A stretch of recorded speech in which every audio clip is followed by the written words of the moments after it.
दुविधा में गेंदबाजी में बदलाव, सुनील राव आए हैं। प्रिंस खेल रहे हैं 32 पर, सचिन जोशी 25 और 11 अतिरिक्त रन, यानी 15% रन यहाँ पर, तकरीबन 15% रन एक्स्ट्रास के तौर पर आए हैं। उनमें से है 9 वाइड।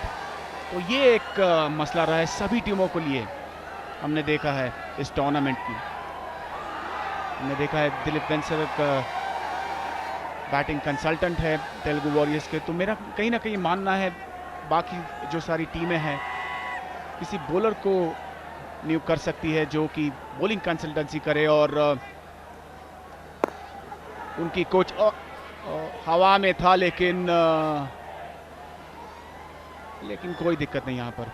लेकिन मेरा मानना है देवान, कहीं ना कहीं मुझे लगता है कि अगर किसी को नियुक्त करते हैं तो बॉलिंग में भी काफ़ी प्रभाव पड़ेगा। बॉलिंग में विस्तार देखना चाहूँगा, क्योंकि जहाँ तक बैटिंग का सवाल है बढ़िया बल्लेबाजी देखने को मिली है, लेकिन बॉलिंग बहुत फीकी लग रही है मुझे। जी हाँ, आपके बात से बिल्कुल सहमत हूँ, क्योंकि खासकर ये जो फॉर्मेट है T20 का, अक्सर इसमें जो बॉलर का रोल है उसे थोड़ा सा अंडरमाइन किया जाता है। लेकिन हमेशा किसी भी फॉर्मेट की बात करें अगर क्रिकेट में, सबसे बढ़िया चीज़ होती है अगर आपके बॉलर आपको विकेट दिला सके, और उसका सबसे अच्छा उदाहरण आज के पहली पारी में कर्नाटका बुलडोजर्स ने जो शुरुआत की थी, 55 रन बने थे बिना किसी नुकसान के, लेकिन उसके बाद वापसी दिलाई बॉलर्स ने। बहुत ही करारा ड्राइव, बढ़िया फील्डिंग, और विकेटें जब गिरती है तो रन की गति पर भी अंकुश लगता है। तो ये फ़ायदा है अगर आप अनुशासित गेंदबाजी कर सकते हैं, सटीक लाइन और लेंथ पर नियंत्रित गेंदबाजी करेंगे तो उसके फ़ायदे अनेक हैं। पिछले मैच में बंगाल टाइगर्स के खिलाफ मीडियम पेसर्स ने बहुत अच्छा प्रभाव किया था। ध्रुव ने लिए थे 2 विकेट, सुधीर जो कि ऑफ स्पिनर ने, उन्होंने भी 2 विकेट लिए थे, और साथ साथ राहुल के भी 2 विकेट थे। यहाँ पे एक म्यूटेड अपील थी जरूर लेग बिफोर के लिए, अच्छी गेंद थी लेकिन अंदरूनी किनारे से लगते हुए गई।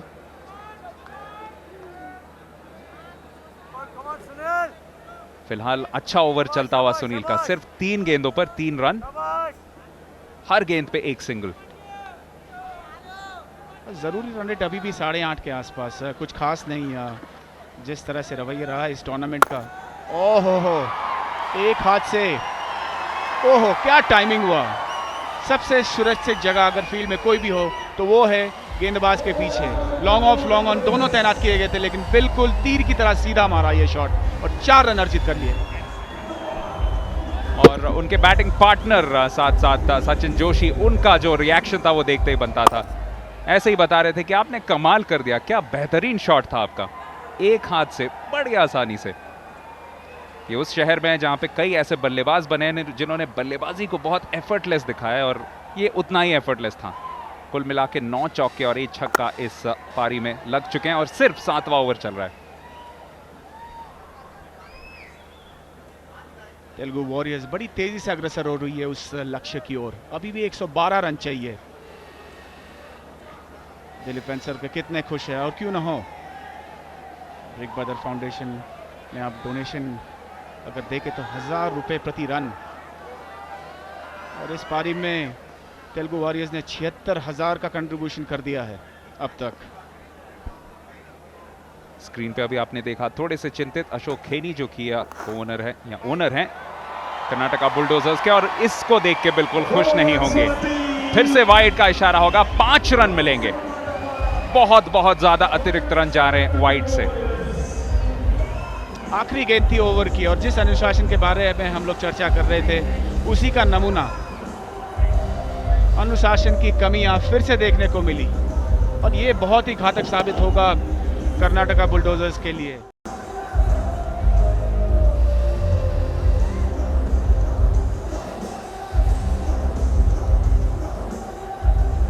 7 ओवर के बाद 66 पे 2 थे कर्नाटका बुलडोजर्स, उसके मुकाबले 82 बिना किसी नुकसान के, और उन 82 रनों में से अतिरिक्त रन रहे हैं 16।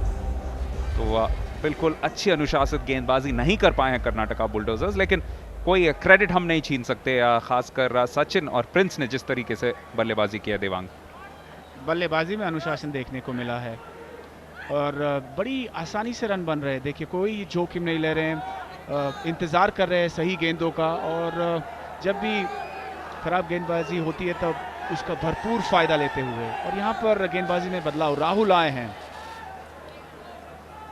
देखना होगा आज अपनी टीम के लिए हीरो बन पाते हैं कि नहीं। फिल्मों में तो कई बार हमने देखा है ऐसे ऐसे मुकाम पर आते हैं और हीरो बन जाते हैं, लेकिन आज फिर से हीरो बनने का मौका है उनके पास।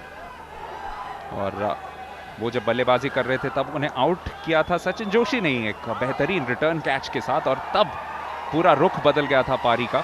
उससे पहले 55 रन बने थे बिना किसी नुकसान के, तो वही उम्मीद रहेगी कि उसी तरीके की एक मैच टर्निंग स्पेल यहाँ पे कर पाएं। पिछले मैच में बहुत अच्छी गेंदबाजी की थी, 31 रन देके 2 विकेट लिए थे बंगाल टाइगर्स के खिलाफ। आपको अच्छा लगा ना बंगाल टाइगर्स के विरुद्ध 2 विकेटें ली थी। देवन, आप भी बंगाल से ताल्लुक़ रखते हैं, मैं भी बंगाल से ताल्लुक़ रखता हूँ, और कहीं ना कहीं यही सोच रही है मेरी भी, और यही भी कामना रहेगी कहीं ना कहीं कि बंगाल टीम और बेहतर करे। अभी भी एक मैच बाकी है।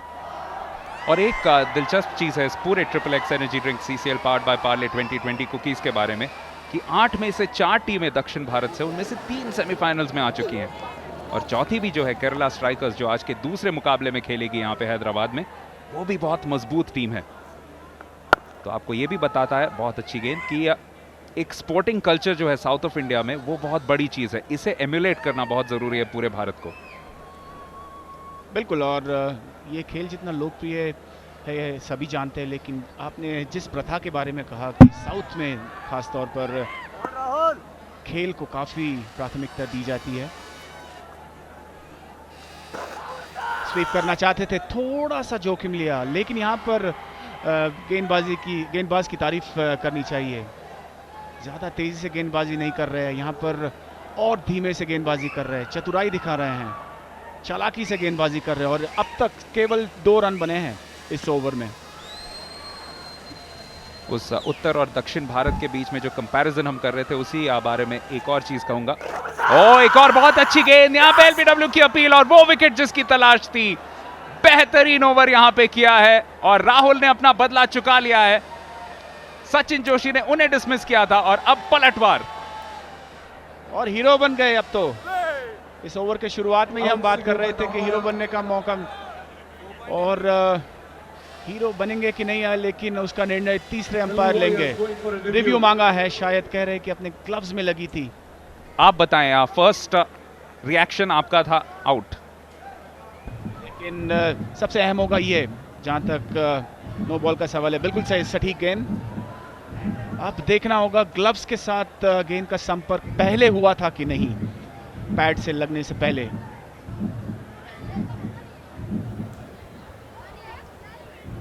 और मेरा मानना है ये आउट,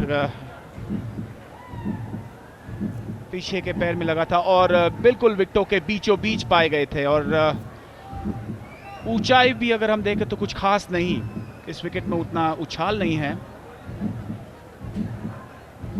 थोड़ा सा जोखिम उठाया था, और लग रहा है यहाँ पर थर्ड अंपायर शायद लाल बटन दबाएंगे। Top of middle and leg होना चाहिए, क्योंकि हालांकि थोड़ा सा आगे बढ़ने की कोशिश कर रहे थे, लेकिन जिस वक्त कांटेक्ट हुआ उस वक्त काफी झुके हुए थे, यानी टॉप ऑफ मिडिल स्टंप पे जरूर आके गेंद लग सकती थी।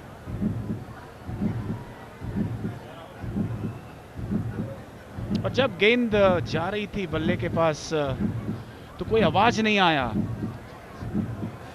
मुझे तो आवाज नहीं आया, लेकिन देखना होगा कि मेरे कान और अंपायर के कान मिलते जुलते हैं, और बिल्कुल मिलते जुलते हैं।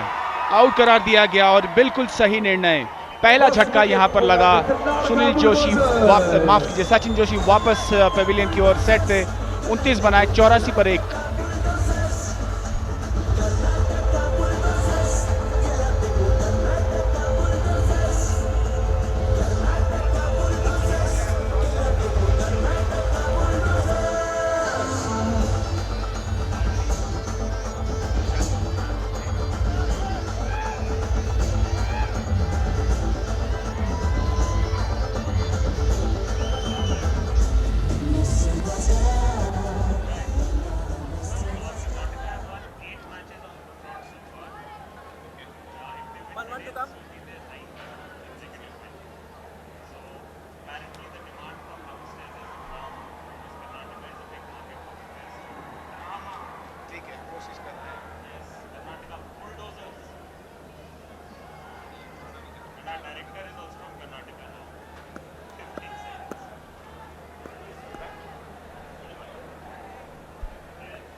और पलटवार यहां पर पहली गेंद पर, लेकिन 1 रन मिलेगा। ओवर समाप्त, 85 एक विकेट के नुकसान पर।